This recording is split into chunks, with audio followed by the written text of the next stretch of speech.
హరే కృష్ణ. ఓం అజ్ఞానతిమిరాంధస్య జ్ఞానాంజనాశలాకయా చక్షురున్మిళితం యేన తస్మై శ్రీ గురవే నమః. శ్రీ గురుభ్యో నమః. నీలాచల నివాసాయ నిత్యాయ పరమాత్మనే బలభద్ర సుభద్రాభ్యాం జగన్నాథాయ తే నమః. హరే కృష్ణ. ఇస్కాన్ అహోబిలం సత్సంగ కార్యక్రమానికి భక్తులందరికీ స్వాగతం.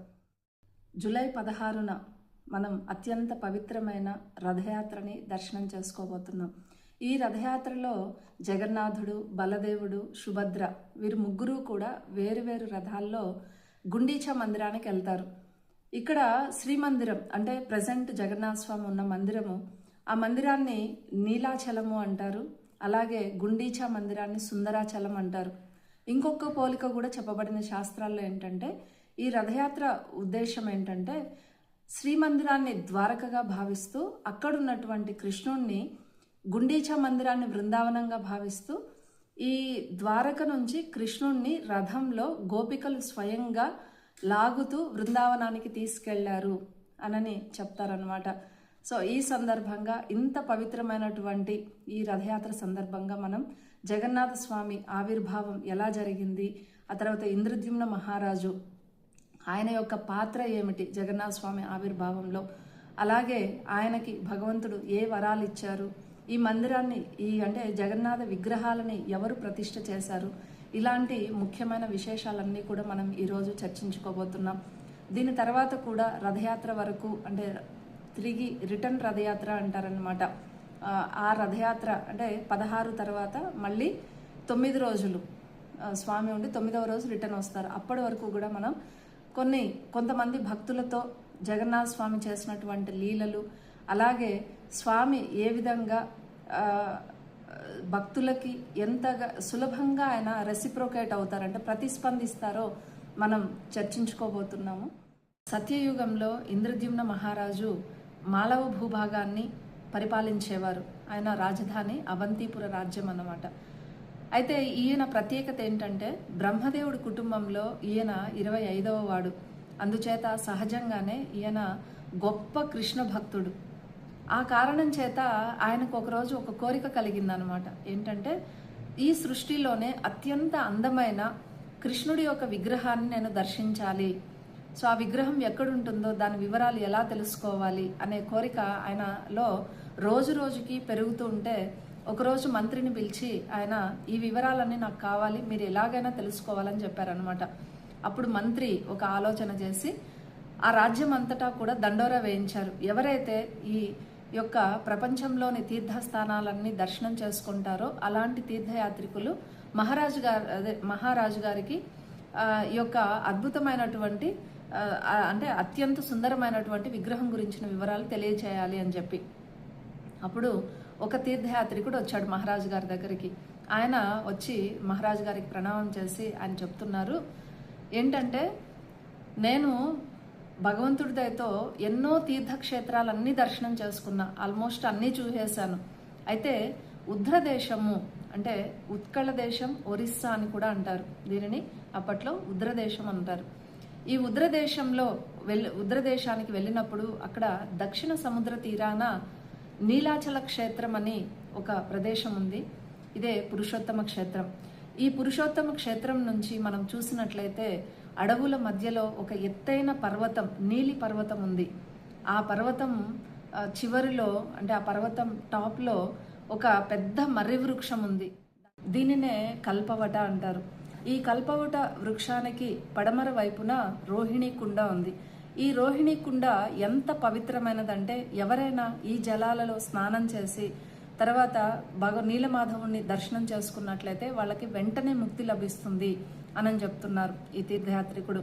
అలాగే ఈ రోహిణి కుండకి తూర్పు వైపున నీలమాధవ విగ్రహం ఉంది. అంటే నీలమాధవుడు, ఈయన గురించే ఇప్పుడు ఈ తీర్థయాత్రికుడు చెప్తున్నది. అంటే సృష్టిలోనే అత్యంత అందమైన విగ్రహం అన్నమాట కృష్ణుడిది. సో ఈ నీలమాధవ విగ్రహం దేంతో తయారు చేయబడింది? ఇంద్రనీలం అని రాయితో తయారు చేయబడింది విగ్రహం. సో అందువల్ల ఆయన అంటే ఈ తీర్థయాత్రికుడు చాలా వర్ణన ఉందన్నమాట. చాలా చాలా డీటెయిల్డ్గా వర్ణిస్తారు ఈ యొక్క నీలమాధవ్ని. కానీ మనం అంత డీప్గా వెళ్ళలేము ఈ చిన్న వీడియోలో.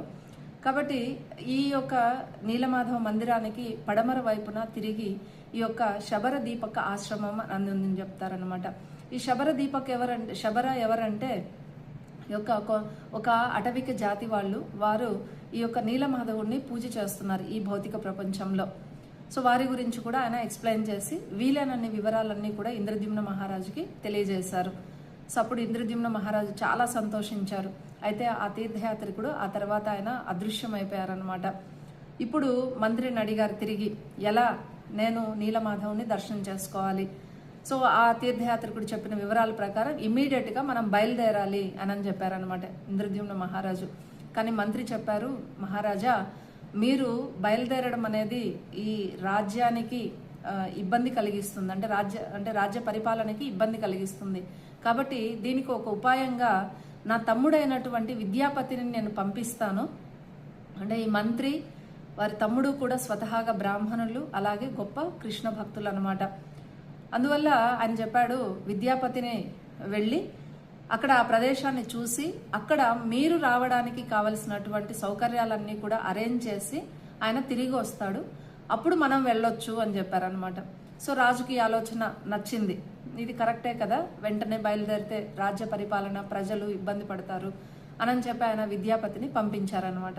విద్యాపతి ఒక గుర్రం తీసుకొని ఆయన ఎన్నో రోజులు ప్రయాణం చేసే అడవులు, కొండలు, గుట్టలు, ఒక్కొక్కసారి ఆహారం కూడా ఉండేది కాదు. కానీ ఆయన అంత కష్టాన్ని కూడా ఓర్చుకుంటూ ఈ నీలమాధవుడి దర్శనం చేసుకోవడానికి బయలుదేరారనమాట. అయితే మరి ఇంత కష్టం కలుగుతున్నా ఆయన కేవలం రాజు చెప్పాడని వెళ్తున్నాడా? లేదు. ఆయన ఎందుకు వెళ్తున్నాడు? ఈ యొక్క సాక్షాత్తు భగవంతుడి దర్శనం నాకు కలగబోతోంది, నీలమాధవుడి దర్శనం నాకు కలగబోతోంది అన్నంత ఆనందంలో మాత్రమే ఆయన ఇంత ఉత్సాహంగా బయలుదేరుతున్నాడు. నిద్ర లేకపోయినా, ఆహారం లేకపోయినా, వెళ్లే దారి అత్యంత కఠినంగా ఉన్నప్పటికీ కూడా. సో అలా వెళ్తూ ఆయన ఈ మహానది, నీలాచల క్షేత్రానికి ముందుగా మహానది అనేటటువంటి ఒక నది వస్తుంది. ఆ నది దాటి ఆయన వెళ్ళి అక్కడ ఆయన గమనిస్తాడనమాట. ఒక ప్రదేశాన్ని చూసినప్పుడు, అంటే ఈ పురుషోత్తమ క్షేత్రంలోకి ఆయన ఎంటర్ అయిపోతారు. అయితే ఆయనకి ఇదే నీలాచల ధామం పురుషోత్తమ క్షేత్రం అని ఎలా అర్థమైందంటే, అక్కడ వైరం ఉండేటటువంటి జంతువులు, అంటే పరస్పర విరుద్ధమైన జంతువులు కలిసి మెలిసి సంతోషంగా తిరుగుతున్నాయన్నమాట. అంటే లైక్ జింక, పులి, తర్వాత ఈ పులి, కుందేళ్ళు, ఇలాంటి జంతువులన్నీ అనమాట. అలా కలిసి తిరిగినటువంటి ప్రదేశము అది సాక్షాత్తు భగవంతుడు ఆవాసం ఉండేటటువంటి ప్రదేశం. అలా ఈ యొక్క విద్యాపతికి అర్థమైంది ఈ ప్రదేశంలోనే ఖచ్చితంగా నీలమాధవుడు ఉన్నాడని చెప్పి. ఆయనకు గుర్తొచ్చింది, అంటే ఆ తీర్థయాత్రికుడు చెప్పాడు కదా దగ్గరలోనే శబర దీపక ఆశ్రమం కూడా ఉందని. సో వారిని కనుక్కుంటే వాళ్ళైతే దర్శనానికి తీసుకెళ్తారు, ఎందుకంటే వారు ఎలాగూ సేవకులు కాబట్టి. అందువల్ల ఆయన ఏం చేశాడంటే వారిని వెతుక్కుంటూ వెళ్తున్నాడు. కొద్ది దూరం వెళ్ళేసరికి అక్కడ ఆయనకి ఈ యొక్క మాటలు వినిపిస్తున్నాయి, అంటే కొందరు ప్రజలు ఉన్నారు అనేటటువంటి విషయం తెలిసింది. అప్పుడు ఆయన ఆశ్రమాన్ని వెతుక్కుంటూ వెళ్ళారు ఆ గ్రామానికి. అలా వెళ్ళేసరికి ఆయన అంటే ఆ ఊరిలో ఉన్నటువంటి గ్రామ ప్రజలు ఆయనని అంటే వాళ్ళ నాయకుడి దగ్గరికి తీసుకెళ్లారు. ఎవరైనా కొత్త వ్యక్తి వస్తే నాయకుడి దగ్గరికి తీసుకెళ్తారు కాబట్టి అలా వాళ్ళు కూడా నాయకుడి దగ్గరికి తీసుకెళ్లారు. తీసుకెళ్లిన సమయంలో అక్కడ విశ్వావసు, ఆయన వాళ్ళ నాయకుడు వచ్చి విశ్వావసు, శబర నాయకుడు. సో ఆ విశ్వావసు ఆ రెస్ట్ తీసుకుంటున్నారు ఆ సమయంలో. అలా వెళ్ళిన సమయంలో వాళ్ళ కూతురు లలిత ఈయనని రిసీవ్ చేసుకుందనమాట. అంటే బాగా అలసిపోయి వచ్చారు ఎన్నో రోజుల ప్రయాణం తర్వాత. సో ఆయన పరిస్థితి చూసి ఆవిడ అర్థం చేసుకొని ఇంట్లోకి ఆహ్వానించి ఆయనకు చేయాల్సినటువంటి ఉపచారాలు చేసి, అంటే లైక్ అతిథి మర్యాదలు అనమాట, అలా చేసి ఆయనకి చక్కగా ప్రసాదం పెట్టి రెస్ట్ తీసుకోవడానికి ఆయనకు అరేంజ్ చేసిందనమాట. ఆ తర్వాత ఈయన అంతా అంటే ఆయన కొంచెం సర్దుకున్నాక, ఈ ప్రయాణ అలసట నుంచి సర్దుకున్నాక ఆయన గమనించాడు ఏంటంటే, ఈవెన్ దో అది ఒక అటవిక జాతులు, అంటే చెంచులు అంటాం కదా, ఈ రకంగా అనమాట అడవిలో నివసించే వాళ్ళు అయినప్పటికీ కూడా అక్కడ ఒక అద్భుతమైనటువంటి వాతావరణం ఉంది. ఎలా అంటే ఒక విష్ణు భక్తులు, గొప్ప బ్రాహ్మణులు నివసిస్తే ఎలా ఉంటుందో వాతావరణం అంత అద్భుతంగా ఉందన్నమాట. చాలా ప్రశాంతంగా, ఒక వైదిక భావన, ఆధ్యాత్మిక భావనలో ఉంది ఆ ప్రదేశం, ఆ గ్రామం. సో ఇది ఇతనికి చాలా ఆశ్చర్యం కలిగించింది. ఆ తర్వాత ఆయన గమనించాడు ఏంటంటే, ఆ అతను ఉన్నటువంటి ఆ ఇంటిలో ఇంకొక ప్రత్యేకమైన సుగంధం వస్తోంది. ఒక ఎంత ప్రత్యేకమైనదంటే అది ఈ లోకానికి సంబంధించింది కాదు అనేటటువంటి భావన కలుగుతోందనమాట. తర్వాత ఇంకొక విషయం గమనించాడు. రాత్రి అయితే విశ్వావసు ఒక లాందర్ తీసుకొని రకరకాల పూలు, పళ్ళు, చందనం, గంధం ఇలాంటివన్నీ కూడా తీసుకొని ఆయన ఎక్కడికో వెళ్తున్నాడు అనమాట. ఇలా కొద్ది రోజులు అంటే తర్వాత ఆయన వెళ్ళొచ్చాక మరుసటి రోజు విశ్వావసు ఆయనను పలకరించారు. పలకరించిన తర్వాత ఆయన ఏదో ఒకటి చెప్పి మేనేజ్ చేశారు. ఎందుకంటే ఇప్పుడే చెప్తే వాళ్ళు ఏ విధంగా అర్థం చేసుకుంటారో అన్నట్లుగా. సో ఆ తర్వాత కొద్ది రోజులు అలా ఉండంగా లలిత తర్వాత విద్యాపతి వాళ్ళిద్దరూ ఒకరినొకరు ఇష్టపడడం వల్ల విశ్వావసు వారిద్దరికి వివాహం చేశాడు. వివాహం చేశాక ఇప్పుడు ఆయనకి విద్యాపతికి అవకాశం వచ్చింది, అధికారం కూడా వచ్చింది. కాబట్టి అప్పుడు భార్యను అడుగుతాడనమాట, ఎక్కడికి మీ తండ్రి ప్రతిరోజు రాత్రి వెళ్తారు అని. అడిగినప్పుడు ఆవిడ చెప్తుంది, నా తండ్రి ఈ విషయం నాకు కూడా చెప్పలేదు. ఒకసారి నేను అడిగినందుకు నన్ను చెంప మీద కొట్టారు, కాబట్టి నేను తర్వాత నుంచి అడగలేదు. అయితే ఆయన చెప్పిన సేవ ఏంటంటే పొద్దున్నే లేచి నేను అడవికి వెళ్ళి రకరకాల పండ్లని, అంటే మంచి రుచి కలిగినటువంటి పళ్ళని, తర్వాత మంచి సువాసనలు ఇచ్చేటటువంటి పూలని వెతికి తీసుకొచ్చి ఆయనకి ఇవ్వడం నా బాధ్యత, అంతవరకే అని చెప్తుందనమాట. సో అప్పుడు విద్యాపతి చెప్తాడు, లేదు నాకు ఆ వివరాలు ఖచ్చితంగా కావాలి అని. కానీ ఇప్పుడు ఈవిడ లలిత చెప్తుంది అది అసాధ్యము, ఎందుకంటే కన్న కూతురినైనా నేను అడిగితేనే ఆయన ఇవ్వలేదు, మరి నువ్వు అడిగితే ఆయన చెప్తాడా, అంటే ఆ వివరాలు ఇవ్వలేదు, మరి నువ్వు అడిగితే చెప్తాడా ఆయన అని చెప్తుంది. అలా చెప్పినప్పుడు విద్యాపతి ఇప్పుడు భర్త అనే అధికారాన్ని ఉపయోగించాడు అనమాట. అప్పుడు ఆయన ఆహారం తీసుకోకుండా అలిగి కూర్చున్నారు. సో ఇప్పుడు భర్త స్వీకరించకుండా, అంటే భర్త భోంచేయకుండా ఈవిడ తినలేదు, కాబట్టి ఈవిడ కూడా నిరాహారంగానే ఉందన్నమాట. అంటే ఆ యుగాల్లో ఆ రోజుల్లో భార్యలు పతివ్రత లక్షణంగా ఇలా ఉండేవాళ్ళు. అంటే భర్త ఆహారం తీసుకోకపోతే వీళ్ళు కూడా ఆహారం తీసుకోరు, అంటే ఆయన సంతోషంగా లేకపోతే వీళ్ళు కూడా సంతోషంగా ఉండలేరు. సో అలా ఆవిడ ఏం చేస్తుంది, ఆవిడ కూడా ఆహారం తీసుకోకుండా ఉంది. సో ఈ విధంగా పరిస్థితి గడుస్తూ, అంటే ఇలా జరుగుతుండగా ఈయన విశ్వావసు గమనించాడు ఏం జరుగుతోందని. ఒకరోజు అడిగారనమాట కూతుర్ని, ఏంటమ్మా ఏమైందని అడిగితే లలిత ఇదే సందర్భం అని తన భర్త కోరికను వెల్లడించింది. అప్పుడు ఆయన అసలు విశ్వావసు ఒప్పుకోలేదు ఫస్ట్, కానీ కూతురి పరిస్థితి చూసి, అంటే కూతురి మీద ప్రేమతో ఆయన చెప్పాడు, అల్లుడిని పిలిచి చెప్పాడనమాట, సో నేను తీసుకెళ్తాను, అయితే నేను ఎక్కడికి వెళ్ళేది నేను తీసుకెళ్తాను, కానీ దారి మాత్రం నేను చూపించనని చెప్తారు. పర్వాలేదు అలాగే నేను వస్తాను, నువ్వు ఎక్కడికి వెళ్తావు నేను వెళ్ళాలి అని చెప్పేసి. అప్పుడు ఆయన దారిలో వివరాలన్నీ చెప్తాడు. అంటే నీలమాధవుడి గురించి, అక్కడ ఉన్నటువంటి రోహిణి కుండ గురించి అన్నీ కూడా ఆయన వివరిస్తాడనమాట. అలా వివరిస్తూ తీసుకెళ్తున్నాడు. అయితే విద్యాపతి ఏం చేశాడు, తిరిగి ఆయన దారి కనుక్కోవాలి కదా విశ్వావసుతో సంబంధం లేకుండా. అందుకని భార్యను అడిగి కొన్ని ఆవాలను మూటగట్టుకొని ఆ మూటకు రంధ్రం చేసి తీసుకెళ్ళినాడు అనమాట. సో వీళ్ళు వెళ్ళిన దారంతా ఆవాలు పడుతూనే వెళ్తున్నాయి, ఎందుకంటే వర్షం పడింది అనుకో ఆవాలు మొలకెత్తుతాయి, ఎలాగూ ఈయన వెళ్ళొచ్చేసరికి కొంత సమయం పడుతుంది కాబట్టి.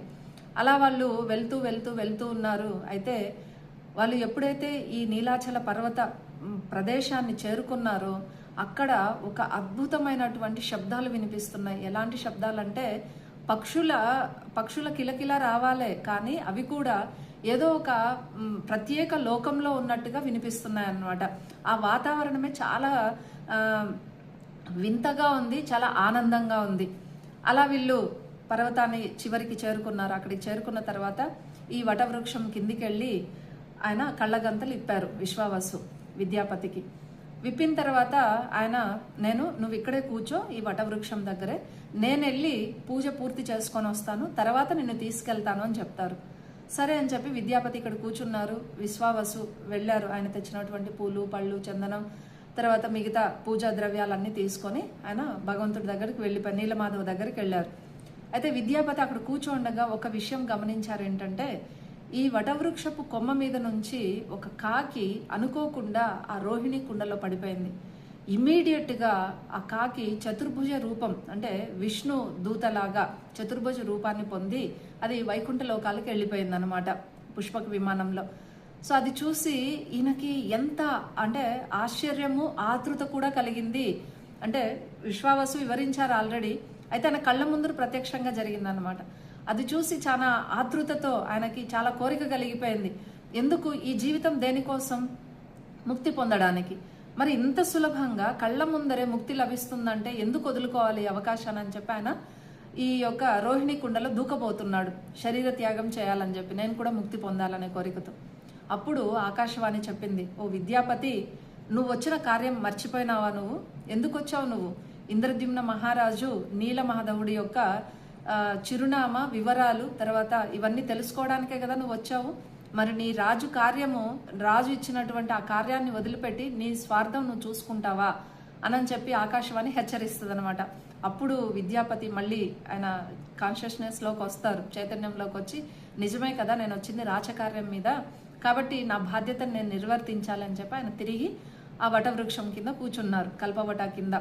ఆ తర్వాత విశ్వావసు యొక్క నీలమాధవుడి యొక్క పూజ పూర్తి చేసి ఆయన ఈ యొక్క విద్యాపతి దగ్గరకు వచ్చి తిరిగి తీసుకెళ్తారనమాట. అక్కడికి వెళ్తే విద్యాపతి ఆ దర్శనం ఎంత అద్భుతంగా ఉందంటే, స్వామిని ప్రతి అంగుళము దర్శనం చేసుకుంటూ మనసులో నిలుపుకున్నారనమాట. ఎవరు? విద్యాపతి. ఎందుకు అంటే వెళ్ళి మహారాజుకి, ఇంద్రద్యుమ్న మహారాజుకి వర్ణన చేయాలి, అదేవిధంగా జీవితాంతం ఆ రూపాన్ని నా మనసులో ప్రతిష్ఠించుకోవాలని చెప్పేసి అంత అద్భుతమైనటువంటి దర్శనాన్ని పొందిన తర్వాత విద్యాపతికి ఈ భౌతిక లోకం మీద తర్వాత ఆయనకి ఎలాంటి కోరికలు లేవన్నమాట. సో అదే భావంలో, అదే ఆనందంలో తిరిగి విశ్వావసు ఆయన కళ్ళకు గంతలు కట్టి తిరిగి తీసుకొచ్చేశారు. తీసుకొచ్చిన తర్వాత ఏం జరిగిందంటే, ఇప్పుడు ఈ విశ్వావసుకు అర్థమైంది. ఎందుకంటే ఆయనకు ముందే తెలుసు ఇంద్రద్యుమ్న మహారాజు వస్తారు, ఆ సమయంలో ఈ యొక్క నీలమాధవ అదృశ్యం అయిపోతారని చెప్పి ఆయనకు ముందే తెలుసు అన్నమాట విశ్వావసుకి. అందువల్ల ఇప్పుడు ఈ విద్యాపతి తిరిగి వెళ్తేనే కదా ఇంద్రద్యుమ్న మహారాజు వచ్చేది. కాబట్టి ఈయన ఏం చేశాడంటే ఆయన ఇంట్లో కట్టేసి కూతుర్ని ఏదైనా అవసరము, అదే ఆహారము అవన్నీ నువ్వే చూసుకో, కానీ ఈయనను మాత్రం వదిలిపెట్టద్దని చెప్పేసి ఆయన గట్టికి కట్టేసి ఆయన పనులు ఆయన చేసుకుంటున్నాడు. ఇలా కొద్ది రోజులు అంటే 2-3 రోజులు గడిచాక విద్యాపతి మళ్ళీ కార్డు ప్లే చేశారు. ఏమని? భర్త అనే అధికారాన్ని అదేవిధంగా సింపతిని కూడా వాడేశారనమాట. జాలి కలిగించే విధంగా మాట్లాడినారు. దయచేసి నన్ను వదిలిపెట్టు, నేను వెళ్ళి నా తల్లిదండ్రులను చూసేసి వస్తాను, ఏం లేదని. అంటే ఈవిడ్ని కాబట్టి మోసం చేయగలుగుతున్నారు, వాళ్ళ తండ్రికి తెలుసు. సో ఆయన దగ్గర ఏం మాట్లాడలేదనమాట. సో భార్యను మెల్లగా ఎలాగోలా ఒప్పించి ఆయన కొంచెం జాలీగా మాట్లాడి, బాధపడుతూ మాట్లాడి, బెదిరిస్తూ మాట్లాడి, రకరకాలుగా ప్రయత్నించిన తర్వాత ఒకరోజు తండ్రికి తెలియకుండా తండ్రి నీలమాధవ్ దగ్గరికి వెళ్ళినప్పుడు ఈవిడ విద్యాపతిని వదిలిపెట్టింది. సో ఇంకా విద్యాపతి గుర్రం తీసుకొనేసి ఆయన మళ్ళా కొన్ని రోజులు ప్రయాణం చేసి మళ్ళీ అవంతిపుర రాజ్యానికి వచ్చేశారు ఇంద్రద్యుమ్న మహారాజు దగ్గరికి. అలా వచ్చిన తర్వాత ఆయన ఇంకా పూర్తి వివరాలన్నీ చెప్పారనమాట. ఇలా అంటే ఎక్కడెక్కడ ఎలా ఉంది ప్రత్యక్షంగా చూశాడు ఇంకా. సో ఆయన అన్ని వివరిస్తూ తర్వాత నీలమాధవ విగ్రహాన్ని గురించి వర్ణించినప్పుడు ఈ మహారాజుకి ఇంకా మనసు ఆగలేదు. వెంటనే పురోహితులను పిలిపించి ఏ రోజు మనం ఇక్కడి నుంచి వెళ్ళొచ్చు అని చెప్పేసి ఆయన ఒక తిథిని నిర్ణయించుకున్నారు. అలాగే ప్రజలందరికీ దండోర వేశారు. ఎవరు మహారాజుతో పాటు నీలాచల క్షేత్రంలో నివసించబోతున్నారు, అక్కడే పర్మనెంట్గా ఉండాలన్నమాట. అక్కడే ఒక రాజ్యాన్ని తర్వాత భగవంతుడికి ఒక అద్భుతమైనటువంటి మందిరాన్ని నిర్మించి అక్కడే మిగిలిన జీవితం గడపాలని. అంటే ఆల్మోస్ట్ ప్రజలందరూ బయలుదేరేశారు. ఎందుకంటే అంతకంటే అదృష్టమైనటువంటి అవకాశం మనకు ఎప్పుడు లభిస్తుంది అని చెప్పేసి. అలా వీళ్ళందరూ కూడా ప్రయాణం అయ్యి చాలా అంటే గొప్ప సన్నాహాల మధ్య అందరూ కూడా బయలుదేరి వెళ్ళిపోయినారు. అలా కొన్ని రోజులు తిరిగి ప్రయాణించిన తర్వాత మహానది దాటాలి కదా, మహానది దగ్గరకు వచ్చి వాళ్ళు ఆ రాత్రి విడిది చేశారనమాట. ఆ విడిది చేసినప్పుడు వీరు ఈ మధ్యలోనే నారద మహర్షి కూడా కలిశారు. ఎప్పుడు ఈయన రాజ్యం నుంచి బయలుదేరేటప్పుడు నారద మహర్షి కూడా ఆ రోజు దర్శనం ఇచ్చారు. అప్పుడు నారద మహర్షిని రిక్వెస్ట్ చేశారు ఇంద్రద్యుమ్న మహారాజు, మీరు కూడా మాతో రండి అని. సో నారద మహర్షి ఓకే, అంతకంటే మంచి విషయం కదా, నేను తప్పకుండా వస్తాను, నాకు ఇది చాలా అదృష్టం అని చెప్పి నారద మహర్షి కూడా ఎన్నో రకాలుగా ఆయనకు భగవంతుడి లీలలు వివరించుకుంటూ వాళ్ళు అంటే ఆధ్యాత్మికంగా భగవంతుడి లీలలు చర్చించుకుంటూ ఈ యొక్క ప్రయాణాన్ని గడిపారు. అలాగే ఈ రాత్రి విడిది చేసిన తర్వాత నారద మహర్షి ఇంద్రద్యుమ్న మహారాజు ప్రసాదం తీసుకోవాలని కూర్చుంటూ ఇంద్రద్యుమ్న మహారాజు నారద మహర్షిని అడిగారు, మీరు నాకు ఇంకొన్ని భగవంతుడి లీలలు వివరించండి అని చెప్పి. అదే సమయంలో ఒక సైనికుడు వచ్చి మిమ్మల్ని కలవడానికి ఒక వ్యక్తి వచ్చారు. అంటే ఎవరో కాదు, ఈ యొక్క ఉత్కళ దేశ రాజు, ఒరిస్సా రాజు వచ్చారు మిమ్మల్ని దర్శనం చేసుకోవడానికి అని చెప్పి. సో వెంటనే ఇంద్రద్యుమ్న మహారాజుకు అర్థం కాలేదు. సరే పిలిపించండి అని చెప్పి మాట్లాడితే ఉత్కళ దేశ రాజు అంటే ఒరిస్సా రాజు చెప్తున్నారు, మహారాజా మీరు వచ్చే ముందుగానే గొప్ప ఇసుక తుఫాను చేత ఆ నీలాచల క్షేత్రం పూర్తిగా కప్పబడిపోయింది. ఆ ఇసుక కూడా బంగారు వర్ణంలోనే ఒక ప్రత్యేకమైన ఇసుక అన్నమాట. ఇది భగవంతుడి లీల కాబట్టి ఇలానే జరుగుతుంది. నార్మల్గా మునిగిపోవడమో లేదా ఇసుక పడిపోవడమో అట్లా కాదు. ఇది ప్రత్యేకమైన లీల భగవంతుడిది కాబట్టి బంగారు వర్ణంలో ఉన్నటువంటి ఒక ఇసుక చేత పూర్తిగా ఆ నీలాచల క్షేత్రం పూర్తిగా కప్పబడిపోయింది మహారాజా. అయితే ప్రజలందరూ కూడా చనిపోతున్నారు. భయంకరమైనటువంటి తుఫాను వచ్చింది, ఇసుక తుఫాను.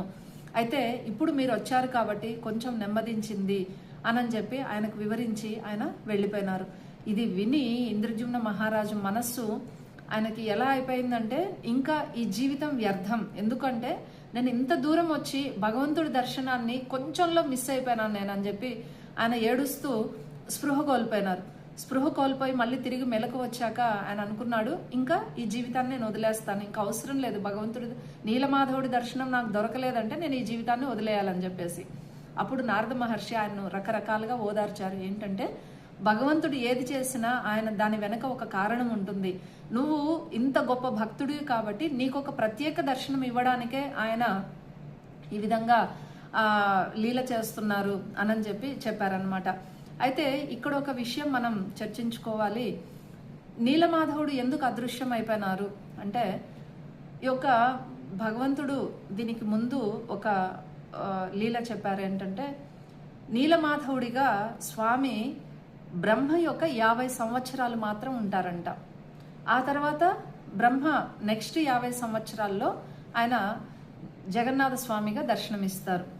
ఆ విధంగా ఈ బ్రహ్మ యొక్క 50 సంవత్సరాలు పూర్తి అవ్వడం వల్ల నీలమాధవుడిగా ఆయన దర్శనాన్ని పూర్తి చేశారు. తర్వాత జగన్నాథ రూపంలో రావాలి. ఆ జగన్నాథ రూపం రావడానికే ఇంద్రద్యుమ్న మహారాజుని ఒక మాధ్యమంగా అంటే మీడియంగా ఉపయోగించుకున్నారు. అయితే 50 సంవత్సరాలు అంటే అది పెద్ద విషయం కాదు కదా అనుకుంటారేమో. ఇక్కడ ఒక చిన్న లెక్క చెప్పుకుందాం మనం. బ్రహ్మదేవుడికి కూడా 100 సంవత్సరాలు ఉన్నాయి, ఆయనకు కూడా మరణం ఉంటుంది. సో ఈ బ్రహ్మదేవుడి యొక్క ఒక రోజు అంటే ఒక రోజు మాత్రమే, పగలు రాత్రి పూర్తి కలిస్తే ఒక రోజు కదా, కానీ ఇక్కడ రోజు అంటే పగలు మాత్రమే. ఆయన 14 మంది మనువులు ఈ యొక్క సృష్టిని పరిపాలించే సమయాన్ని ఆయన యొక్క పగలన్నమాట. ఒక్కొక్క మనువు 72 మహాయుగాలు దివ్య యుగాలు పరిపాలన చేస్తారు. ఒక్క దివ్య యుగం అంటే 4 యుగాల యొక్క సైకిల్, అంటే సత్యయుగం, త్రేతాయుగం, ద్వాపర యుగం, కలియుగం. ఈ 4 కలిస్తేనే ఒక దివ్య యుగం. అలాంటి దివ్య యుగాలు 72 ఒక్క మనువు పరిపాలిస్తాడు. అలాంటి 72 యుగాలని 14 మంది మనువులు అంటే ఒక మొత్తంగా ఇది ఎంత అవుతుంది అంటే ఒక దివ్య యుగం వచ్చి 43,20,000 సంవత్సరాలు అనమాట. మరి బ్రహ్మ యొక్క ఒక రోజు పగలు ఎంత అవుతుంది? 1008 దివ్య యుగాలు. మరి ఈ 1008 దివ్య యుగాలు ఇంటూ 43,20,000 సంవత్సరాలు వేస్తే మనకి 4,35,45,60,000 సంవత్సరాలు ఒక్క పగలు మాత్రమే బ్రహ్మదేవుడికి. ఇది బ్రహ్మదేవుడి యొక్క జీవితం. అయినా కూడా ఆయనకు కూడా మరణం ఉంది. అందుకనే బ్రహ్మదేవుడు ఈ యొక్క జనన మరణ చక్రం నుంచి తప్పించుకోవడానికే భగవంతుడిని ప్రార్థిస్తూ ఉంటారన్నమాట. ఎప్పుడు కూడా శ్రీమద్ భాగవతంలో ఇది తెలియచేయబడింది. అలా ఓదార్చాక తర్వాత నారద మహర్షి మళ్ళీ చెప్పారు, ఈ దగ్గరలోనే ఏకామ్ర కానన అనేటటువంటి ఒక అడవి ప్రాంతం ఉంది. అక్కడ సాక్షాత్తు పరమేశ్వరుడు భువనేశ్వరుడిగా ఉన్నారు. ఆయన దర్శనం మనం చేసుకుందాము, నీకు కొంచెం మనశ్శాంతి కలుగుతుంది అని చెప్పి తీసుకెళ్లారు. ఏకామ్ర కానన అంటే ఇప్పుడు ప్రెజెంట్ ఉన్న భువనేశ్వర్. అక్కడ స్వామి భువనేశ్వరుడిగా ఉన్నారు. ఈశ్వరుడు లింగరాజ స్వామి టెంపుల్ అంటే అక్కడే అన్నమాట. ఈ విగ్రహాన్ని సాక్షాత్తు అంటే ఈ శివుడి యొక్క శివలింగాన్ని సాక్షాత్తు బ్రహ్మదేవుడు ప్రతిష్ఠ చేశారు. ఈ విషయాన్నే శ్రీ మహావిష్ణువు ఈశ్వరుడికి ఇన్స్ట్రక్షన్ ఇచ్చారనమాట, ఆజ్ఞాపించారు. ఏమని? నువ్వు అంటే శివుడు పార్వతి మీరిద్దరూ కలిసి వెళ్ళి ఆ ఏకామ్ర కానన అనేటటువంటి ప్రదేశంలో మీరు అక్కడ స్థిరపడండి. సాక్షాత్తు బ్రహ్మదేవుడు వచ్చి మిమ్మల్ని ప్రతిష్ఠ చేస్తారు అక్కడ అని చెప్పి భగవంతుడు వరం ఇచ్చారు. కాబట్టి అక్కడికి వెళ్దాము, నీకు కొంచెం మనశ్శాంతి కలుగుతుంది, ఈ పరమేశ్వరుని దర్శించుకో అని చెప్పి నారద మహర్షి ఈ యొక్క ఇంద్రద్యుమ్న మహారాజుని ఇక్కడికి తీసుకొచ్చారు భువనేశ్వర్కి, ఏకాంబ్ర కానన. అక్కడికి వచ్చిన తర్వాత పరమేశ్వరుడు కూడా ఆ ఇంద్రద్యుమ్న మహారాజుని ఎన్నో రకాలుగా ఓదార్చారు. అంటే స్వామి యొక్క లీలలు మనం అర్థం చేసుకోలేము, కాబట్టి నువ్వేం బాధపడాల్సిన అవసరం లేదు, ఆయన భక్తుల యొక్క కోరికలను ఎప్పుడూ కూడా తీర్చకుండా వదిలిపెట్టరు అని చెప్పేసి అలా చెప్తూ ఈ యొక్క నారద మహర్షికి చెప్పారు, నువ్వు తీసుకొని పురుషోత్తమ క్షేత్రానికి తీసుకెళ్ళు, సో స్వామి చెప్పినటువంటి లీల పూర్తి అవ్వాలి కదా అని చెప్పేసి ఈశ్వరుడు నారద మహర్షికి చెప్తారు. సో ఈశ్వరుడి మాట ప్రకారం, శివుడి మాట ప్రకారము నారద మహర్షి ఆయనను పురుషోత్తమ క్షేత్ర ప్రదక్షిణకి పరిక్రమకు తీసుకెళ్తారనమాట. అలా వెళ్లే సమయంలో పూర్తిగా ఆయన ఈ యొక్క నీలాచల క్షేత్రాన్ని కూడా దర్శనం చేసుకున్నారు. కానీ చాలా బాధపడుతున్నారు మనసులో. అలా వెళ్తూ ఉండగా ఒక నల్లని అగరు చెట్టు కింద నరసింహస్వామి విగ్రహం కనిపించింది. చాలా అంటే చాలా అద్భుతంగా ఉంది, చాలా డీటెయిల్డ్గా ఉన్నటువంటి నరసింహస్వామి విగ్రహం.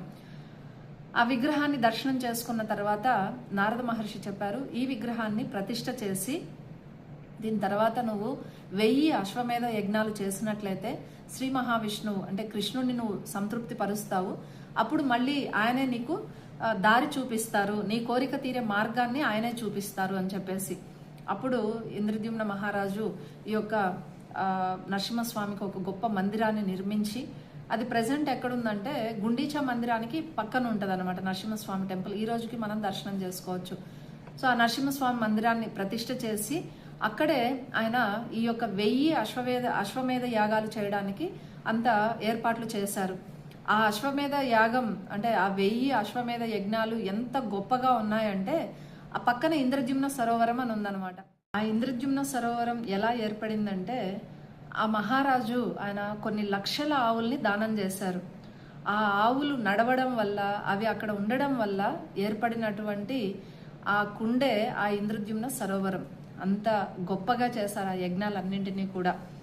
అలా యజ్ఞాలు చేసిన తర్వాత 1000 యజ్ఞం పూర్తయిన తర్వాత ఆ రాత్రి నిద్రపోయేటప్పుడు ఇంద్రద్యుమ్న మహారాజుకి కల వచ్చింది. ఏంటంటే శ్వేతద్వీపం, స్వామి పాలసముద్రంలో పడుకున్నట్లు, అనంతశేషుడు తర్వాత లక్ష్మీదేవితో కలిసి శ్రీ మహావిష్ణువు ఇంద్రద్యుమ్న మహారాజును చూసి నవ్వుతున్నట్లుగా కల వచ్చిందనమాట. ఆ కళని ఆయన ఉదయం లేసి నారద మహర్షికి వివరించినప్పుడు నారద మహర్షి చెప్పారు, తప్పకుండా నీకు ఈ యొక్క ఆశీర్వాదం లభించింది, తప్పకుండా స్వామి నీ కోరిక నెరవేరుస్తారు అని. ఆ సమయంలో ఆకాశవాణి పలికిందనమాట. ఏమని పలికిందంటే, మహారాజా, ఇప్పుడు నీలమాధవుడు బ్రహ్మ యొక్క 50 సంవత్సరాలు పూర్తవడం వల్ల నీలమాధవుడు అదృశ్యమైపోయినారు. అదే నీలమాధవుడు ఈ బ్రహ్మ యొక్క నెక్స్ట్ 50 సంవత్సరాలంతా కూడా జగన్నాథ రూపంలోనే ఆయన నీకు దర్శనమిస్తారు. కాబట్టి రేపు ఉదయము సముద్రంలో ఒక పెద్ద కలప దుంగ వస్తుంది, దానితో నువ్వు 3 విగ్రహాలు అంటే 4 విగ్రహాలు తయారు చేసినట్లయితే నీకు నీలమాధవుడి దర్శనం లభిస్తుంది, నీ కోరిక నెరవేరుతుంది అని చెప్తుందనమాట.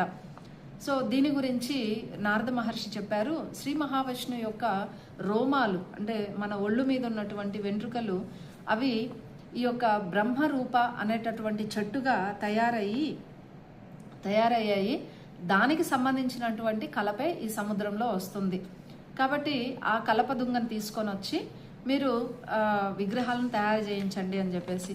సరే, రాజు మరుసటి రోజు ఉదయాన్నే ఎంతో ఆతృతగా, ఆనందంగా, చాలా ఎగ్జైట్మెంట్తో ఆయన వెళ్ళారు. సముద్రానికి వెళ్తే అక్కడ నిజంగానే పెద్ద కలప దుంగ కొట్టుకొని వస్తోందనమాట. అది చూసి రాజుకి తన కళ, ఆకాశవాణి వాక్కు 2 నిజమయ్యాయని చెప్పి ఎంతో సంతోషంతో ఇంకా పిలిపించారు, మనుషుల్ని పిలిపించి దాన్ని బయటికి తీయాలనుకుంటున్నారు. కదలడం లేదు. ఏనుగులు వచ్చాయి, కదలడం లేదు. ఇంకా ఎన్నో రకాల ప్రయత్నాలు జరిగాయన్నమాట ఆ దుంగను బయటికి తీసుకురావడానికి. అవ్వట్లేదు. అప్పుడు నారద మహర్షికి చెప్తే నారద మహర్షి ఆలోచించారు, మేబీ ఈ క్షేత్రము అంటే ఈ క్షేత్రానికి మీరు పరాయి వాళ్ళు, ఎవరు ఇంద్రద్యుమ్న మహారాజు పరాయి వ్యక్తి నీలాచల క్షేత్రానికి, కానీ ఇక్కడే ఉండి సేవ చేసినటువంటి విశ్వావసు ఆయన ఈ ప్రదేశం వాడు, అలాగే కృష్ణుని యొక్క గొప్ప భక్తుడు నీలమాధవ్ యొక్క గొప్ప భక్తుడు, కాబట్టి ఆయనను పిలిపించినట్లయితే మేబీ బయటికి రావచ్చేమో అని చెప్పారనమాట. అప్పుడు మనుషుల్ని పంపించారు, ఆ శబర ఆశ్రమానికి పంపించారు. పంపించి వాళ్ళని ఎంత పిలుస్తున్నా కూడా విశ్వావసు విశ్వావసు అని ఎంత పిలుస్తున్నా కూడా ఆయన ఎక్కడి నుంచి ఆయన పలకడం లేదనమాట. ఆ ఊర్లో ప్రజల్ని ఎంక్వైరీ చేస్తే ఏ రోజైతే నీలమాధవుడు అదృశ్యమైపోయినారో ఆ రోజు నుంచి లలిత కానీ విశ్వావసు కానీ ఎక్కడ కనిపించడం లేదు మాకు, వాళ్ళు కూడా అదృశ్యమైపోయారని చెప్పారనమాట.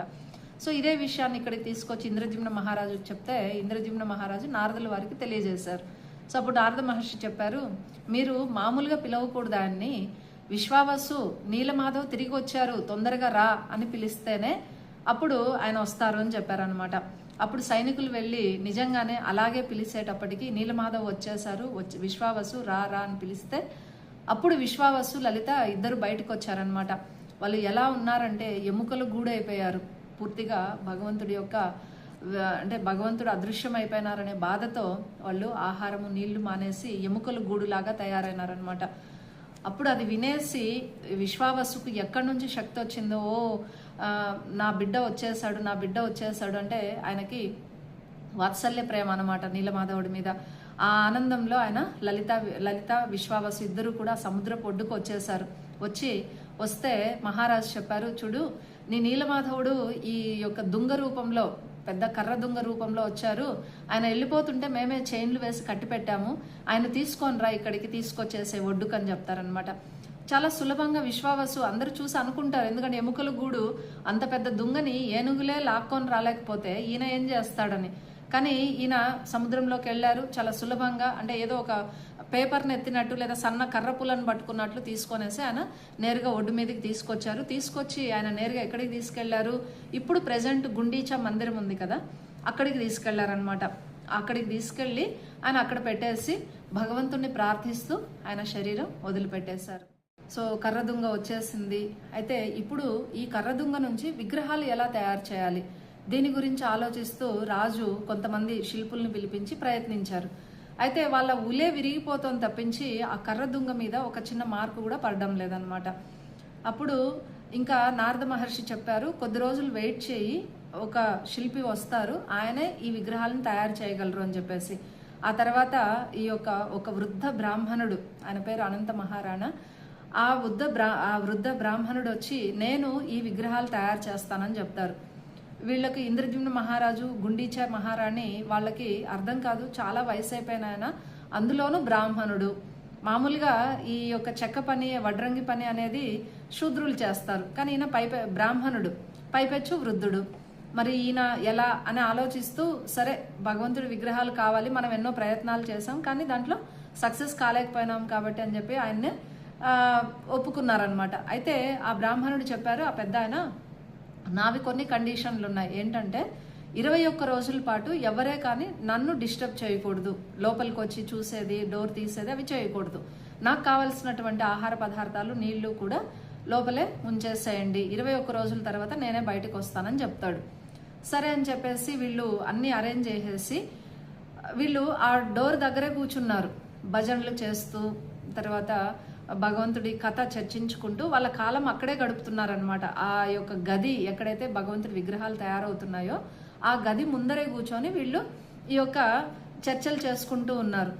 అలా జరిగే సమయంలో 15 రోజులు గడుస్తుంది. 15 రోజుల తర్వాత శబ్దాలు ఆగిపోయినాయి. గుండీచా మహారాణికి పెద్ద డౌట్ వచ్చేసింది. ఏమంటే ఆయన బ్రాహ్మణుడు, కష్టజీవి కాదు, పైపెచ్చు పూర్తి వయసు అయిపోయిన వ్యక్తి. మరి ఇలాంటి వ్యక్తి అంటే ఉన్నారా పోయినారా అని డౌట్ వచ్చేస్తుంది అనమాట. ముసలాయన కదా, ఆయన ఉన్నారో లేదో అన్న డౌట్ వచ్చేసి ఆవిడ ఇంద్రజిమ్న మహారాజుని ప్రెజర్ చేయడం మొదలుపెట్టారు. ఏమనంటే డోర్ తీయండి అని చెప్పేసి. మహారాజు ఒప్పుకోలేదు, కానీ ఆయన చెప్పారు కదా మనం తీయకూడదని. ఈవిడ ఏం చెప్పారంటే, చూడండి బ్రాహ్మణుడు ఆయన చనిపోతే మనకే బ్రహ్మహత్య పాతకం అంటుకుంటుంది, ఒక బ్రాహ్మణుడిని చంపిన పాపం మనకే అంటుకుంటుంది, కాబట్టి ముందుగా మనం చూసినట్లయితే ఆయన ఏదైనా రక్షించడానికి వీలుంటుంది కదా అన్న ఉద్దేశంతో ఇంకా ఇంద్రజిమ్న మహారాజుని ప్రెజర్ చేశారనమాట. సో రాణి మాట కాదనలేక ఇంద్రజిమ్న మహారాజు డోర్లు ఓపెన్ చేసేటప్పటికి ఆ శిల్పి అదృశ్యమైపోయారు. అలాగే ఇప్పుడు ప్రస్తుతం మనం దర్శనం చేసుకునేటటువంటి జగన్నాథ విగ్రహాలు అక్కడ కనిపించాయి వాళ్ళకి. సో అది చూసి ఇంద్రజిమ్న మహారాజు మనసు అంటే చాలా దుఃఖమైపోయిందన్నమాట. ఎందుకంటే అసంపూర్ణ రూపాలను నేను ముందుగా తెరవడం వల్ల కదా స్వామి రూపం అసంపూర్ణంగా ఉంది అని చెప్పి ఆయన ఏడవడం మొదలు పెట్టారు. అప్పుడు నారద మహర్షి వచ్చి చూస్తే ఆయన డాన్స్ చేయడం మొదలు పెట్టారు. కీర్తన చేస్తూ నారాయణ నారాయణ నారాయణ నామం జపం చేస్తూ ఆయన డాన్స్ చేయడం మొదలు పెట్టారనమాట. ఇంద్రద్యుమ్న మహారాజుకి అర్థం కాల. అదేలా నేనేమో బాధపడుతున్నాను, సగం విగ్రహాలు తయారయ్యాయి, పూర్తిగా సుభద్రమాయికి అయితే అసలు చేతులే లేవు, జగన్నాథ్ వాళ్ళకు కూడా కళ్ళు ముక్కు చెవులు చెవులు అట్లా ఏమీ లేదు, తర్వాత చేతులు కాళ్ళు కూడా కాళ్ళు అసలు లేవు, చేతులు కూడా అసంపూర్ణంగా ఉన్నాయని చెప్పి ఆయన చాలా బాధపడుతుంటే మరి నారద మహర్షి ఎందుకు అలా చేస్తున్నారని చెప్పి చూసారనమాట. అప్పుడు నారద మహర్షి చెప్పారు, ఓ మహారాజా నువ్వు బాధపడాల్సిన అవసరం లేదు, భగవంతుడు ఎలా ఆవిర్భవించాలో అలాగే ఆవిర్భవించారు. ఈ రూపము చాలా చాలా చాలా ప్రత్యేకమైనటువంటిది. ఎందుకంటే కృష్ణుడు ఎప్పుడూ ఆనందంగా ఉంటారు, మనకెప్పుడు కూడా వరాలు ఇస్తుంటారు. కానీ జగన్నాథుడు ఎవరు అంటే కృష్ణుడు మామూలు ఆనందంలో కంటే అత్యంత ఆనందంగా ఉన్న సమయంలో ఏర్పడినటువంటి రూపం ఈ జగన్నాథ రూపం.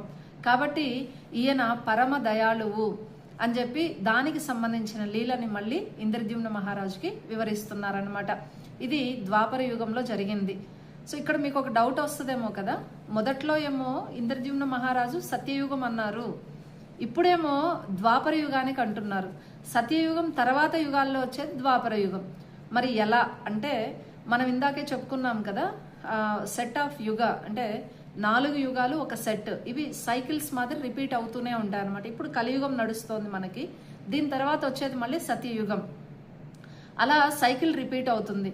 సో ఇక్కడ చెప్పేది ఈ సత్యయుగానికి ముందు గడిచినటువంటి ద్వాపర యుగంలో జరిగిన లీలని నారద మహర్షి వివరిస్తున్నారు.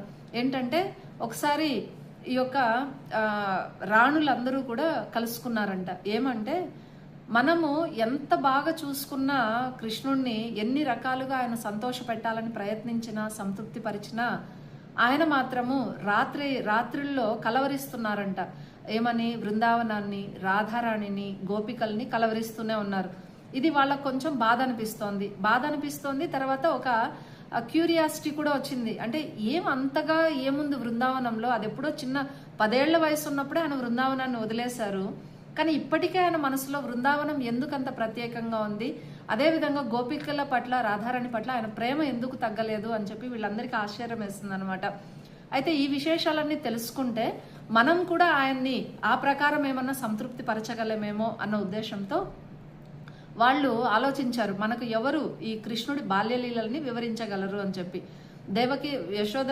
యశోదమ్మ ఏమో అక్కడే ఉన్నారు, దేవకీ దేవేమో ఆమె పుట్టంగానే యశోదమ్మ దగ్గరికి వెళ్ళిపోయినారు. మరి ఎవరు ఆప్షన్ అంటే అదృష్టవశాత్తు అక్కడ ఈ యొక్క రోహిణీదేవి అక్కడే ఉన్నారనమాట. సో అప్పుడు వాళ్ళందరూ కలిసి రోహిణీ మాత అయితే మనకు చాలా చక్కగా వివరిస్తారని చెప్పి వాళ్ళందరూ రాణులు రోహిణీ మాత దగ్గరికి వెళ్ళారు. అయితే రోహిణీ మాత చెప్పారు, మీరు వినాలంటే నేను చెప్తాను, ప్రాబ్లం లేదు, కానీ ఈ కృష్ణ బలరాములు లేనప్పుడు దీన్ని వివరించాలి. అలాగే వాళ్ళు రాకుండా, అంటే వాళ్ళు లోపలికి రాకుండా, మనం చర్చించుకునే సమయంలో లోపలికి రాకుండా మనము ఎవరినైనా కాపలాగా ఉంచాలి. అంటే అప్పుడు వీళ్ళు, అంటే ఈ రాణులందరూ కూడా, కృష్ణుడి యొక్క రాణులందరూ కూడా ఆలోచించి సుభద్రాదేవిని డోర్ కీపర్గా పెట్టారనమాట. డోర్ దగ్గర పెట్టారు, ఎవరిని లోపలికి రానియద్దు, నువ్వు కూడా లోపలికి రాకూడదు అని చెప్పేసి. సరే, సుభద్రమ్మ చాలా సిన్సియర్గా ఆవిడ డోర్ దగ్గర నిలబడుకున్నారు, చేతులు అడ్డంగా పెట్టేసుకొని ఎవరిని నేను అలో చేయను అన్నట్టు. అయితే ఇక్కడ ఈ యొక్క కృష్ణ బలరాములు వెళ్ళారు. కానీ ఎప్పుడైతే ఈ భగవంతుడు లీలలు చర్చించడం, రోహిణీదేవి వివరించడం మొదలు పెట్టారో వాళ్ళకి ఎలా తెలిసిందో తెలిసిపోయింది, వాళ్ళు బయలుదేరారనమాట. ఈ లోపల సుభద్రమ్మ ఏం చేశారంటే, ఇంత సీక్రెట్ ఏముంది వీళ్ళు చర్చించుకునే విషయం అని చెప్పి ఆవిడ ఒక చెవు అటేశారు వినడానికి. అలా వింటూ వింటూ వింటూ ఆవిడ కూడా మహాభావ స్థితిలోకి వెళ్ళిపోయినారు. అంటే ఎంతో ఆనందం వేసినప్పుడు మన నవ్వు చాలా పెద్దగా అవుతుంది, అలాగే మన కళ్ళు కూడా పెద్దగా అవుతాయి అన్నమాట. అలాంటి భావంలోకి వెళ్ళిపోయి సుభద్రమాయి స్థానువు అయిపోయారు. అంటే ఆవిడ స్టిల్ అయిపోయినారు, చేతులు అడ్డంగా పెట్టుకొని, అంటే స్థానువు అయిపోయారు. సో అలాంటి సమయంలో కృష్ణ బలరాములు కూడా వచ్చేసారు. కృష్ణ బలరాములు వచ్చి సుభద్రమాయకి అటొకరు ఇటొకరు నిలబడ్డారు. కుడి వైపునేమో బలరాముడు, ఎడమ వైపున కృష్ణుడు నిలబడ్డారు. నిలబడి వాళ్ళు కూడా ఆ లీలలు వింటూ వింటూ, అంటే వాళ్ళ లీలలు కృష్ణుడి లీలలు వాళ్ళే వింటూ వాళ్ళు ఆ తన్మయత్వంలోకి, ఆ మహాభావ స్థితిలోకి వెళ్ళిపోయి ఈ యొక్క అద్భుతమైనటువంటి రూపం ఏదైతే ఇప్పుడు మనం ప్రజెంట్ జగన్నాథ్ దర్శనం చేసుకుంటున్నామో ఆ రూపంలోకి వచ్చేసారు. అన్నీ కూడా లోపలికి వెళ్ళిపోయినాయి, చెవులు లోపలికి వెళ్ళిపోయినాయి, నవ్వు పెద్దది వచ్చేసింది, కళ్ళు పెద్దగా అయిపోయినాయి, అదేవిధంగా కాళ్ళు లోపలికి కుంచుకుపోయినాయి, చేతులు కూడా అంటే ఒక కృంగిపోయిన అంటే లోపలికి వెళ్ళిపోయినాయి అన్నమాట చేతులు కూడా. అలా ఆ రూపాన్ని ఈ నారద మహర్షి దూరం నుంచి దర్శనం చేసుకున్నారు. దర్శనం చేసుకొని ఇంత ప్రత్యేకమైనటువంటి రూపం అని చెప్పి ఆయన గబగబా దగ్గరికి వచ్చేసే లోపల ఈ రూపాన్ని వదిలిపెట్టి నార్మల్ రూపానికి వచ్చేసారు ముగ్గురు కూడా. చూసి నారద మహర్షి చెప్పారు, నేను చూసేసానని డాన్స్ చేస్తున్నారు. కృష్ణుడు అన్నాడు, ఏం చూసావా నువ్వు అని. మీరు ప్రదర్శించినటువంటి ఆ అద్భుత దర్శనాన్ని నేను దర్శనం చేసుకున్నాను. సో మీరు ఈ కలియుగ ప్రజలకి వాళ్ళకు కృప లభించాలంటే మీ ఈ రూపమే సరైన రూపం. కాబట్టి మీరు తప్పకుండా కలియుగంలో ఈ యొక్క దర్శనాన్ని అనుగ్రహించాలి ప్రజలకి అని చెప్పి ఆయన అప్పుడే వరం కోరుకున్నారనమాట. ఆ రూపమే ఇప్పుడున్నటువంటి రూపం అని చెప్పి నారద మహర్షి ఇంద్రద్యుమ్న మహారాజుకు వివరించారు. అలా ఈ జగన్నాథ రూపం ఏర్పడింది. ఆ తర్వాత గొప్ప మందిరాన్ని నిర్మించి ఇంద్రద్యుమ్న మహారాజు అందులో సాక్షాత్తు బ్రహ్మదేవుడే ఈ యొక్క జగన్నాథ, బలదేవ, సుభద్ర, సుదర్శన 4 విగ్రహాలను ప్రతిష్ఠ చేశారు. ఆ రోజు చేసినటువంటి అభిషేకం చేసి ప్రతిష్ఠ చేశారు కాబట్టే స్వామి అవతరించిన రోజుగా, జగన్నాథ పుట్టినరోజుగా అవతరించిన రోజుగా మనం భావించి సెలబ్రేషన్స్ చేసుకుంటాం. సో స్నానయాత్ర రీసెంట్గా అయిపోయింది, పోయిన నెల 29 జూన్ 29వ తేదీ స్నానయాత్ర చాలా వైభవంగా జరిగింది పూరిలో. అదేవిధంగా ఎన్నో ఇస్కాన్ మందిరాల్లో కూడా ఈ స్నానయాత్ర ఉత్సవం జరిగిందనమాట. సో అలా అయిన తర్వాత జగన్నాథ స్వామి అడిగారు ఇంద్రద్యుమ్న మహారాజుని, నీకు వరం కోరుకో అని చెప్పి. ఇంద్రద్యుమ్న మహారాజు ఒప్పుకోలేదు, నాకేం వరం ఏం అవసరం లేదు అని చెప్పి. అలా అన్నాక కూడా జగన్నాథ స్వామి ఒప్పుకోకుండా, లేదు నువ్వు ఏదైనా వరం అడగాలని చెప్పారనమాట. అప్పుడు ఇంద్రద్యుమ్న మహారాజు అడిగారు, మొదటి వరం నాకు పిల్లలే వద్దు, సంతానమే వద్దు అని చెప్పి. ఎందుకు సంతానం వద్దు అంటే, ఇప్పుడు నేను మందిరం కట్టాను అంటే మందిరం నేను నిర్మించాను, మిమ్మల్ని ప్రతిష్ఠ చేశాం, ఇది మీ యొక్క కృప చేత నా ఆధ్వర్యంలో జరిగింది. అయితే రేపు నా పిల్లలు పుడితే వాళ్ళు ఏం చెప్తారంటే, నా తండ్రి కట్టించిన మందిరం ఇది మా వంశస్థులు చేసినటువంటి మందిరం అని చెప్పేసి మా భగవంతుడు మా ఆస్తిలాగా భావిస్తారు. అందువల్ల పిల్లలు నాకు నెక్స్ట్ వారసత్వమే వద్దు అని కోరుకున్నారనమాట. ఇది విని గుండీచాదేవి చాలా బాధపడుతూ ఉన్నారు. ఎంతైనా స్త్రీ కదా, ఆవిడికి సహజంగానే కోరికుంటుంది, కానీ భర్తకి ఎదురు చెప్పలేరు. అందులో భర్తను అనుసరించడమే భార్య యొక్క ధర్మం. అందువల్ల ఆవిడ సైలెంట్గా ఉన్నారు. కానీ జగన్నాథు ఆమె యొక్క మనసును అర్థం చేసుకొని ఆవిడ దగ్గరికి వెళ్ళి, అమ్మ నీ బాధ ఏంటి, ఎందుకు బాధపడుతున్నావంటే, ఈ వరం చేతనే నేను బాధపడుతున్నానని చెప్తారు. అప్పుడు నువ్వెందుకు చింతిస్తావు తల్లి, నీకు 3 పిల్లలు మేమే ఉన్నాము అని చెప్తారు. ఉన్నారు బాగానే ఉంది, మరి మేము చనిపోయిన తర్వాత మా అంత్యక్రియలు ఎవరు చేస్తారు అని అడిగారు. అంటే అప్పుడు చెప్పారు, అంత్యక్రియలు నేనే చేస్తాను తల్లి, సంవత్సరంలో మీరు శరీరం వదిలిపెట్టాక నేనే చేస్తాను మీకు అంత్యక్రియలు అని చెప్తారు. ఆ సందర్భంగానే ఇప్పటికీ కూడా మార్గశీర్ష మాసంలో ఈ యొక్క శ్రాద్ధవేష అని చెప్పి స్వామి తెల్ల బట్టలు కట్టుకొని జగన్నాథ్, బలదేవ్, సుభద్ర ఈ యొక్క వాళ్ళకి కర్మకాండాలు చేస్తారు. ఎవరికి? గుండీచా మహారాణికి, తర్వాత ఇంద్రద్యుమ్న మహారాజుకి. ఆ తర్వాత ఇంకొక కోరిక ఏంటంటే, స్వామి ఎలా ప్రసాదాలు తీసుకోవాలంట జగన్నాథ స్వామి, ఆయన ప్రసాదం తీసుకొని చెయ్యి కడుక్కొని ఆ చెయ్యి ఆరే లోపల మళ్ళీ నైవేద్యం వెళ్ళాలన్నమాట. అందువల్లే పూరిలో ప్రసాదం అనేది చాలా ప్రత్యేకం. ఎన్నెన్నో నైవేద్యాలు, రకరకాల నైవేద్యాలు జరుగుతాయి. వీటి గురించిన విశేషాలు మనం ఫర్దర్ వీడియోస్లో మనం చర్చించుకుంటాం తప్పకుండా. ఆ తర్వాత ఇంకొక వరం ఏంటి, వీలైనంత ఎక్కువసేపు దర్శనం ఇవ్వాలి ప్రజలకి. అందువల్లే అక్కడ ఒక 2-3 గంటలు తప్పించి స్వామికి రెస్ట్ ఉండదు, జగన్నాథ స్వామికి. ఈ విధంగా ఇంద్రద్యుమ్న మహారాజు చాలా నిస్వార్థంగా ఆయన వరాలు కోరుకున్నారు. ఒక్కసారి ఆలోచించండి, ఎవరైనా సంతానమే వద్దని కోరుకుంటారా? అదే శుద్ధ భక్తుల యొక్క భావన అలా ఉంటుంది. ఏదైనా కూడా వాళ్ళ జీవితం అంతా కూడా భగవంతుడి సేవలోనే, భగవంతుడి సేవకే ఉపయోగించబడాలని కోరుకుంటారనమాట. వాళ్ళ యొక్క కార్యక్రమాలు కానీ, వాళ్ళ శరీరం కానీ, వాళ్ళ మనస్సు కానీ, వాళ్ళ వాక్కు కానీ ప్రతి ఒక్కటి కూడా భగవంతుడి సేవలోనే నియుక్తమవ్వాలని కోరుకుంటారు. ఇది ఈ యొక్క జగన్నాథ స్వామి ఆవిర్భావం యొక్క అద్భుతమైనటువంటి లీల. సో మనం మళ్ళీ కూడా ఎన్నో విశేషాలు చర్చించుకుందాము. హరే కృష్ణ, జై జగన్నాథ్.